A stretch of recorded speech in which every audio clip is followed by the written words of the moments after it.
പിന്നെ ഇത് basically old മോഡലാണെങ്കിലും customer മുന്നേ ഇത് കൊണ്ടുപോയി 350 ടൈപ്പ് 2 സീറ്റ് ആക്കിയതാണ്. ക്ലാസിക്കിൻ്റെ type. Okay okay. Back tail lamp അസംബ്ലിയും പുതിയ മോഡലിൻ്റെതാണ്. അതുകൊണ്ട് ഒരു ലുക്കിലൊരു മൊത്തത്തിലൊരു ചേഞ്ച് ഉണ്ട്. സിംഗിൾ സീറ്റ് ആണെങ്കിൽ സിംഗിൾ സീറ്റ് ആണെങ്കിൽ വണ്ടി കുറച്ചൊരു എടുപ്പ് വന്നേനെ. പിന്നെ ഓരോരുത്തർ ഇഷ്ടമല്ലേ, ഇത് കൊള്ളത്തില്ല എന്നല്ല, എന്നാലും അത്രേ ഉള്ളൂ. എനിക്കൊന്ന് പില്ലിയൻ റൈഡറിലോട്ട് പോകുമ്പോഴത്തേക്ക് കുറച്ച് കംഫർട്ട് പക്ഷേ ഇതാണെന്ന് തോന്നുന്നല്ലേ, കുറച്ചുകൂടെ കംഫർട്ട് ഈ സീറ്റ് അല്ലേ എനിക്ക് തോന്നുന്നു.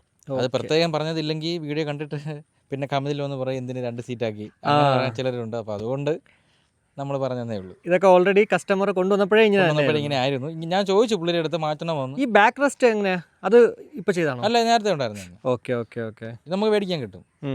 പുള്ളിയുടെ അടുത്ത് ഞാൻ ചോദിച്ചായിരുന്നു സീറ്റ് നമുക്ക് മാറ്റി മറ്റേതാക്കണോ. അപ്പോൾ പുള്ളി പറഞ്ഞു വേണ്ട, ഇത് മതി, പുള്ളിക്ക് ഇതാണ് കംഫർട്ട്. അപ്പോൾ ഇത്രയാണ് എന്തായാലും നമ്മുടെ ഈ ഒരു 89 മോഡൽ ബുള്ളറ്റിന്റെ വിശേഷങ്ങൾ എന്ന് പറയുന്നത്. അപ്പോൾ ടോട്ടൽ 75 അല്ലേ? 65-70 നോക്കിയില്ല, സ്പെയറിന്റെ ബില്ല് നോക്കില്ല. കാരണം വണ്ടിയുടെ വർക്ക് ഇപ്പൊ കഴിഞ്ഞതേ ഉള്ളൂ.